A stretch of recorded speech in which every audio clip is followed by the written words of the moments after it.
জি, বিতিরের সালাতের ব্যাপারে প্রশ্ন করেছেন।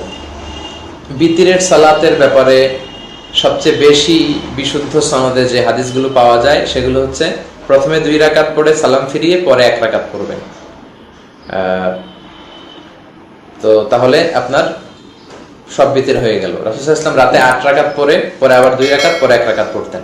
অর্থাৎ মূলত আল্লাহ নিজে বেজর, ইন্নাল্লাহা বিত্রুন ইউহিব্বুল বিত্র, আল্লাহ নিজে বেজর, বেজরকে আল্লাহ পছন্দ করেন। তো দিনে যা পড়লেন নামাজ 2-2-4-4 করে, মাগরিবের 3 পড়ার কারণে সব বেজর হয়ে যায়। আবার রাতে যা যা পড়লেন শেষে 1 রাকাত পড়লে বেজর হয়ে যায়। তো প্রথম কথা হচ্ছে যে আপনি 2 রাকাত পড়ে সালাম ফিরাবেন, তারপর দাঁড়িয়ে 1 রাকাত পড়বেন, সবচেয়ে বেশি বিশুদ্ধ। এরপরে যেটা বিশুদ্ধ পাওয়া যায় সেটা হচ্ছে 3 রাকাত একসাথে পড়ে ফেলবেন, দ্বিতীয় রাকাতে বসবেন না, বসবেন শেষবারে বসবেন।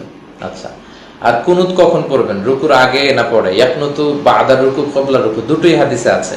আমরা হানাফি স্কুল অফ থটে যেটা পড়ি এটাও হাদিসে আছে। অনেকে বলে এগুলো হাদিসে নাই, না আছে, আপনি পড়বেন। আপনার পড়ার সীমাবদ্ধতা থাকার কারণে আপনি যদি বলেন না হানাফিরা যা আমল করে কিছুই হাদিসে নাই, এটা ভুল হবে। আপনি পড়েন, কি বলে,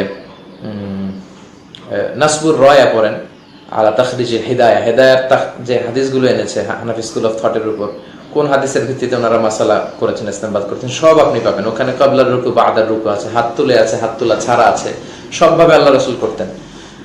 তাহলে প্রথমে বললাম 2 রাকাত পড়ে সালাম ফিরিয়ে পরে 1 রাকাত।